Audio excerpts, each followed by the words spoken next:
Guy Adams, President and CEO of Christian Appalachian Project. Today, the subject is home repair and substandard housing and how we approach serving people in need in Appalachia, in particular Eastern Kentucky, through our home repair efforts, which also are coupled with often disaster relief and response.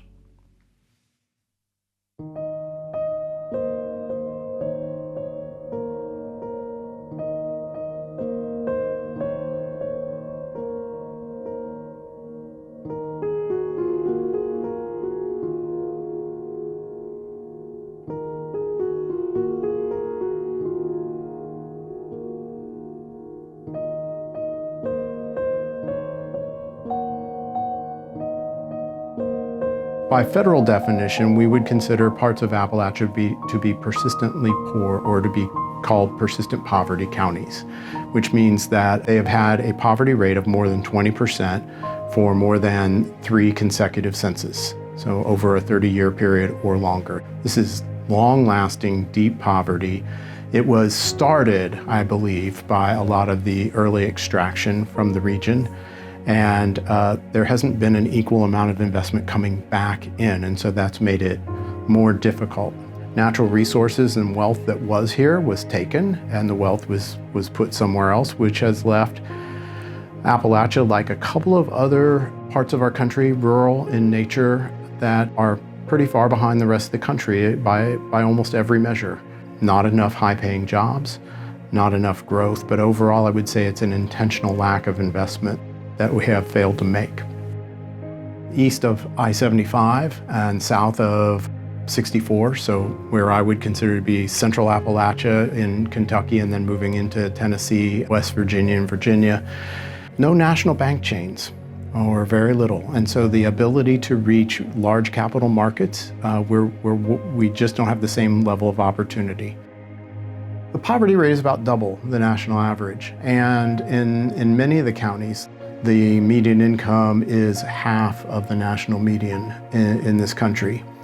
Land is tough to come by that is flat and buildable. The other thing that I think we run up against is when you're dealing with relatively low income, then the ability to draw in capital that people can make use of to harness the capital markets in order to make a home affordable, very difficult. During the pandemic, we saw a very sharp rise in the cost of building supplies. That came down a little bit as the supply chain sort of was addressed back in about 22, but things that go up don't always come all the way back down. Square foot cost has gone up quite a bit. There is a real national housing crisis, and it has hit Appalachia particularly hard because, to go along with, we've had a long-standing problem. We simply as a country aren't building enough houses either, and so the price of building and buying or renting a home right now is at an all-time high and doesn't really have much end in sight. Most recently, I think somewhat due to some of the natural disasters we've been seeing, like the flood in eastern Kentucky or the Hurricane Helene flooding in North Carolina, Tennessee, and Virginia, the insurance premiums have gone up quite a lot. A $250,000 home now in this market is going to cost a family over $3,000 a year just in premiums. So those things all kind of wrap together is making the ability to afford a decent place to live out of reach for more and more people. I don't know if it's a stereotype or a legend or a myth, take your pick. I think somehow like, oh, they want to live like that. No one wants to live in poor housing. I find most generally that people understand circumstantially what is in their best interest. What they don't always have are the right tools, and they're not given the right opportunity. A lot of the challenges that we see with housing is adequate places to build, adequate places to put housing. There's a lot of physical land here, but that doesn't necessarily mean it's livable land. Doesn't mean necessarily that you can buy it or build on it, because it may be owned by an out-of-state power company, or there's no road up there, or there's no electricity up there. And even, places that I've lived here, My kids took a 45-minute school bus ride in the morning to go 9 miles to the school. And if you're living up on a mountaintop, that would be an even longer commute. And so I think one of the housing issues here is just physical space, to put it, and access. When you're rural and you're far away from resources, and then you add a mountainous terrain, that's another challenge. Because if electricity goes out, up in some of these hollers or up on some of these mountaintops, it can be weeks before it's repaired. There's a lot of cable, there's a lot of line, a lot of wire, and there's a lot of trees that can tear that down. Or it can be very low quality where you're at. Digital infrastructure, and one of the challenges of this region, especially because so much of our schooling and our work and our community building all happens online. When COVID came and shut down the schools, kids and their families were in their cars, like in the McDonald's parking lot, because that was a place they could get Wi-Fi for the kids to do their schoolwork. That's definitely one of our region's challenges, is needing better digital infrastructure. The fact that people can then work from home, or that opens up business opportunities and educational opportunities.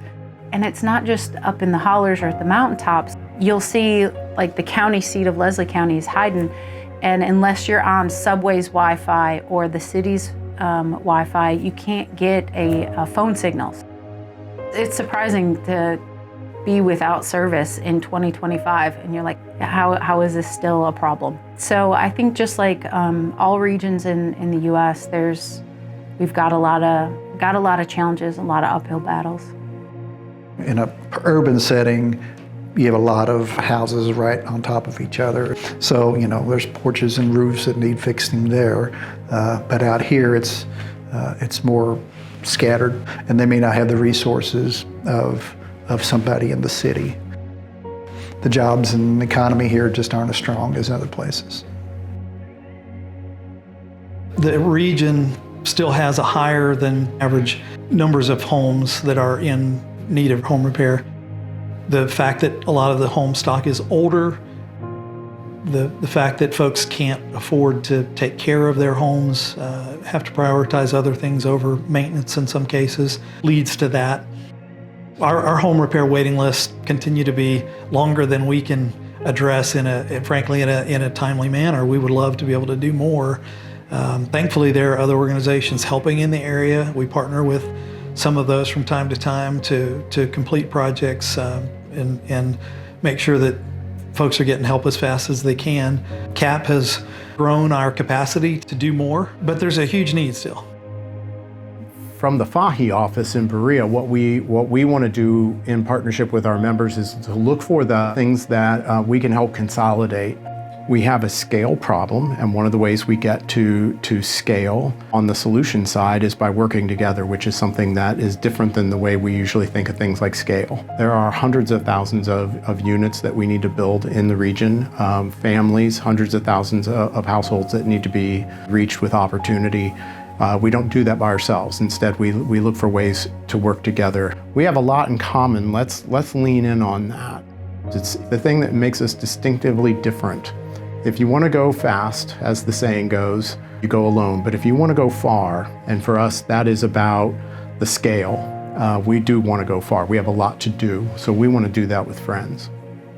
CAP has been a member for quite a number of years, and before that was just, kind of like the flagship organization for the region, doing really, really good work, and it's an organization that's done so for a really long time. I would just express my real gratitude and admiration for a mission really well done.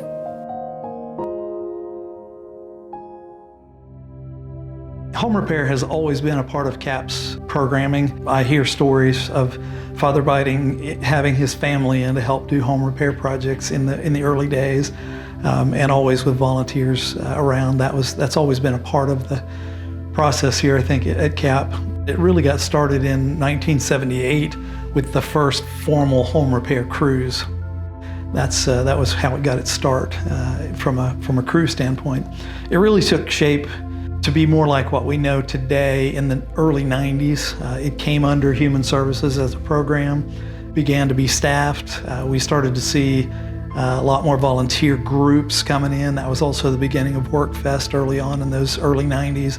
We had some groups before WorkFest and Youth Fest. My first group was in '91, I guess, in Casey County. Didn't get a whole lot though. I think that after the fest sort of got going, then we said, well, you know, we can make use of unskilled labor, and we figured out a way to do that. The first official WorkFest was in March of 1992. It is an alternative spring break for college students that come. We now have also a program called Youth Fest, which is an alternative spring break for high school students who come. They're very similar. Schools come for a week at a time. They join our crews, our full-time crews, and we also have what we like to call assistant crew leaders who come and join the teams and help lead. We're able to open more projects that way during that time period. Folks come and really give our programs a boost, and we're able to get a lot more work done during that time frame because of the number of helpers that we have. So many different programs come together to support it and provide leadership for the event. It's a family reunion. We have so many people who come year after year as assistant crew leaders. Short term, they come to help in the kitchen, and many of those are husband and wife couples, many are not, but those folks come back year after year, and so it's a pretty unique experience and opportunity for us to get together and do that. It provides a great pool of labor, but it also provides a conduit for some of those folks who want to come serve short term, and for college students to get an experience that they might not get otherwise. It's unique. Just a lot of excitement and energy around it. Students from all over the country come and get to experience Appalachia and maybe hopefully change some perceptions that they may have had. Our participants, our families that we serve, get to meet folks from all over the country, and it's just really neat to see what happens in a week's time as far as the relationships that get formed, and just the things that happen during that time are really special. There is definitely a culture shock. Folks come in with a lot of preconceived notions of what they might experience and what the people of the area might be like, and they see the reality when they're here. We intentionally work toward doing some education during that time, you know, in our evening activities, and throughout the day, conversations are had around what does it look like? What does it mean to be poor in Appalachia? And what are people really like here? I think it's a valuable experience, and many of the students that leave here say, I've learned a lot about this culture and about the area that they didn't know before. It works both ways. The students learn something about the culture here, but then those folks that are meeting those students get a chance to see a little bit from outside the area. Many of the folks that we serve haven't had a lot of experience outside of this area. It's a great experience both ways. Certainly our homeowners get the work done that they need, and it gets done faster than it probably would in a normal circumstance in our program. A lot of our participants are elderly, widows, widowers, who don't have a lot of interaction, family not around, or just don't have a lot of people in their lives for the most part, and they're lonely. But we always encourage the students especially that during their time here, we definitely want to try to get the work done if we can, but every bit as important is the time they spend getting to know the families and getting to know those elderly folks that they're serving. And so we encourage them to take time out in the day and just sit on the couch and talk and get to know and swap stories. And our elderly population particularly, they appreciate that. I think they feel valued because of it. And it brings them energy. You can see the happiness as that happens. I think of an example this past year. We had a gentleman who'd recently lost his wife and was battling some health issues on his own. And I think, frankly, from what I heard, had kind of almost given up and wasn't sure what life was worth living for. But heard and saw in my own visits with him that change over the course of 3 or 4 weeks of having folks in his home, and he expressed how much it changed his life just to have those interactions that he wouldn't have had otherwise. When I first got here in the East, there was just 2 people that did home repair, and then a volunteer on occasion. And then here, 3 employees. That was the way it was for a while. And then when we started getting groups in, then we took advantage of that labor. That expanded our capacity.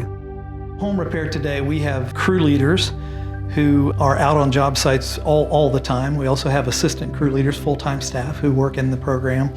And then we have AmeriCorps members, volunteers who come and serve alongside those crews. And that's the core of our crew on a job site. We also have some office staff that do casework and keep things flowing on the program. But the work is primarily home repair work. We do a lot of different scope, but the homes in our area, a lot of them are in need of care that they've not been able to receive. And so our folks do that kind of work year-round through about 9 months out of the year. The home repair program exists because many of the homes in our area have roofs that leak, poor insulation value, hard to keep warm, expensive to heat because of the insulation. Windows may be broken on some of our homes. A lot of our homes are mobile homes, and the underpinning is not what it needs to be. The insulation underneath is not what it needs to be. Those are some of the needs. A lot of weatherization, a lot of keeping the weather out, wet water and cold. And we also see structural issues. A lot of our homes are older stock, and floors have begun to deteriorate, and there are safety concerns. People have holes and literally are falling through their floors in some cases. And we even occasionally still run across a home that doesn't have adequate plumbing and maybe not a full kitchen. And so it's a whole variety of things that we address. They call us and explain to us basically what's needed. The roof's leaking or their floor is bad or something. We have caseworkers that go out and talk to them. Usually a home visit, they'll get put on our waiting list. And then once their turn comes up, our crew leaders will go out and then assess the job. Okay, they said they needed a roof, yes, or we may see things that they don't know about. And we'll usually do that fairly close to when we think we're going to start the job. We will look at it a lot of times whether or not we think it's going to be a good group job. Some jobs are more group friendly than others. Once we figure out but this is what we need to do, material list will be done. We'll agree with the homeowner of, okay, here's what we're going to do, and then we'll go out and do the job. Sometimes it does surprise me the condition we find it in. A lot of time it's probably economic, that they don't have a way of doing it. They're living on a limited income, and they either can't afford the materials or they don't know people who can do the work. They can address a little leaky roof, but they don't have anybody who knows who can climb it, especially if it's older, and then it gets worse, so it rots their ceiling and then the floor. And sometimes they just, that's just the way it is, and we're just going to step over it. We'll put a board over it. They just live with the conditions that they're in. Families just haven't been able to prioritize home repair and home upkeep and maintenance in their budgets. Incomes aren't high. Sometimes you're forced to choose between putting groceries on the table and heating your house versus doing some repair work. And so I think often we see that as a part of the mix. They've done the best they can, but sometimes the best they can do just hasn't been able to keep up with the home repair needs and the home maintenance. We do home repair in several different ways. We put our own crews on homes to do work, and some of our projects range from very significant to 2 months at a time we might be spending on some of the more significant home repairs that we do. We also do very simple projects like building ramps and weatherization that might just take a couple of days. We repair significantly homes in the range of 20 to 30 in most years with significant amounts of repairs, and then there's probably another 100 or more that we do smaller repairs. And then there are also situations where we know homeowners come to us and they say, I can do the repair myself, but I can't afford the materials, or I can't afford the things that I need to do those jobs. And so we also do a fair number of those. There's some days, of course, it's it's harder than others, but I think the fact that CAP exists, donors are willing to give us money to help the situation. We get groups that come in and they come back, year after year.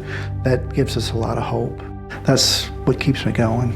Sometimes it's really hard because where you start, and we can only put so much money in, you can't make it a perfect house, but we definitely make it warmer and safer and drier.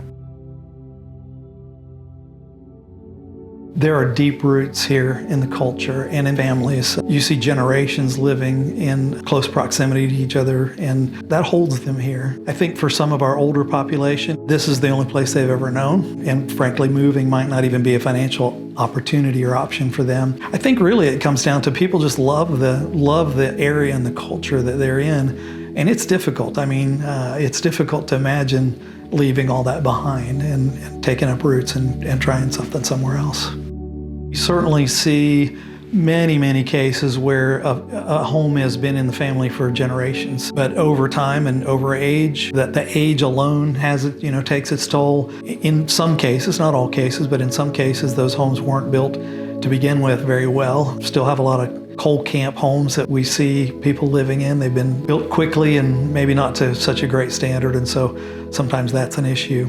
Over the last 5 or 6 years, we've seen floods in our area pretty regularly. It's just a part of living in the mountains, flooding streams and rivers. They happen very quickly. Many of our homes are built on the lowlands where it's flat, because that's where you can build a house.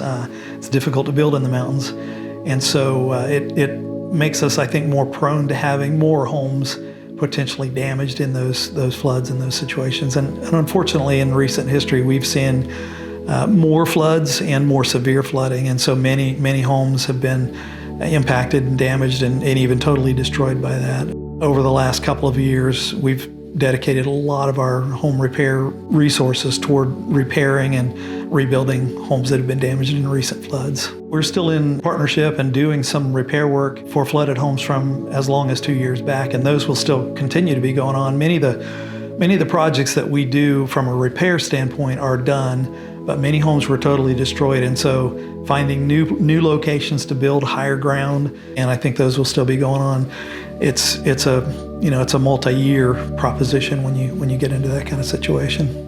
If we're looking at natural disaster in our region, these are recurring. They can happen several times in a lifetime, devastating floods. And you see that kind of coming out in our culture too. Like we kind of say it in a joking way, like, oh, are you coming to the party on Saturday? Oh, good Lord willing, and the creek don't rise. It comes across in all these different ways. The flooding is because of the geography, the topography of the mountains and the valleys, but a lot of it is also influenced by humans.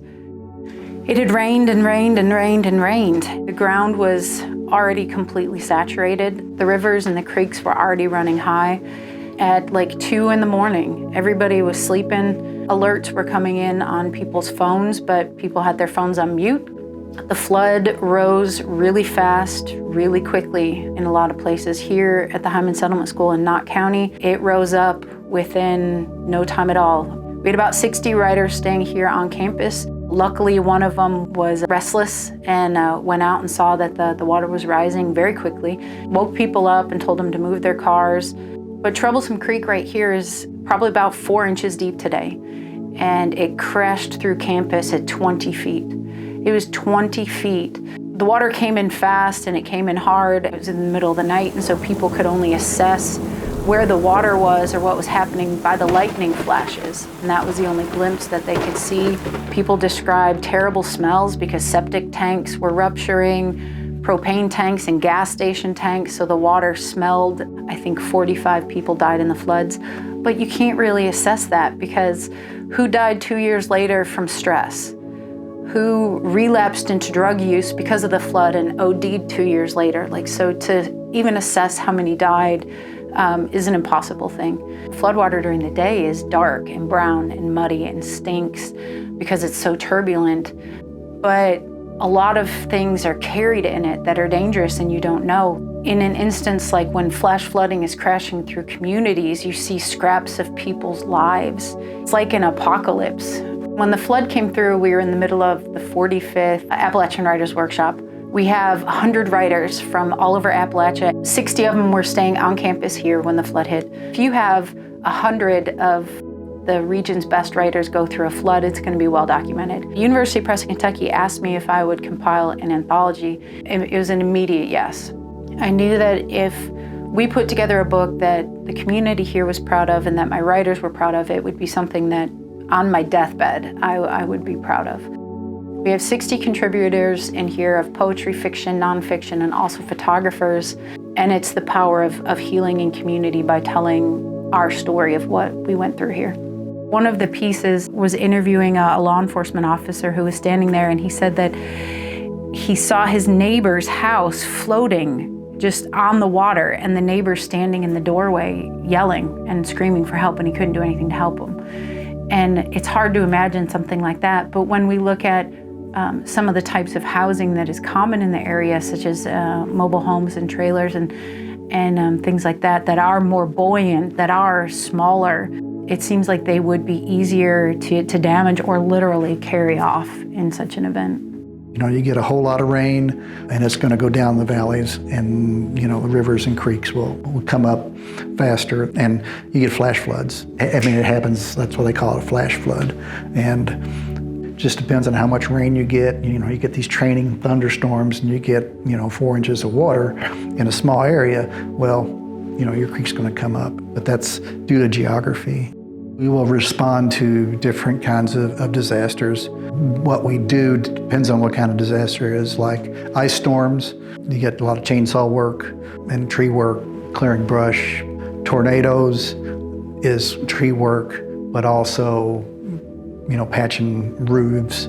Floods are a different animal, and that's mucking and gutting, taking the insulation out, tearing walls out to get the moisture out so it doesn't mold, pushing mud out of the house, and getting rid of any belongings that have been submerged. It's really tough to throw a whole freezer full of food out because it's spoiled and it's been, you know, despoiled by the flood waters. That's really, floods for me are the harder disasters to work. Unfortunately, we have more of those than we have the other ones. Disaster relief has been a part of CAP. I think one of the first responses was a fairly local response after a snowstorm in the 70s. But probably Katrina and maybe slightly before that, teams went for several weeks and helped support efforts to rebuild and recovery work. And since that time, we've had a pretty dedicated group of our staff who are on call. Home repair is a big part of that. Our crew leaders and our staff in home repair form the backbone, I would say, of our disaster relief program, with folks coming from all over the organization, though, to contribute and be a part of that. And we have volunteers who serve alongside us in those situations as well. But we've responded to just about any flooding, tornadoes, the hurricane recently in North Carolina and Tennessee. We've spent some time there doing cleanup work and are still in partnership with some organizations there to do rebuilding at this point. So it's a great part of our programming, and we've been able to help a lot of people through some tough times in those needs. The dedication of our staff is something that it takes a special person to work in home repair. You got to have, you know, technical knowledge, you know, how to fix a roof, how to put a floor in, but the ability to relate to a participant and to teach unskilled people takes special people, and I'm really proud of the staff that we have, and can't say enough about them. CAP has grown our capacity to do more. We are growing even as we speak with our capacity to host more volunteers coming and serving. Our home repair crews are getting larger. We're definitely hopeful that that's going to allow us as we move forward to bring more volunteers in. That's one of the things I love about what CAP does is that we're a conduit for people who want to come and help and serve, and we provide a good avenue for that to happen. And we're looking forward to making that even more pronounced and larger as we move forward. We see that growing. There's still plenty of people who are interested in being the hands and feet of Jesus, and we love the fact that we can provide that place. And so exciting to see that through our donors being supportive of what we do. I'm really proud of our staff and the hard work that they do every day. Sometimes they encounter some very difficult situations, and every house is unique in its own challenge, and they're dedicated to solving those issues and do a great job of it. I'm very proud of them.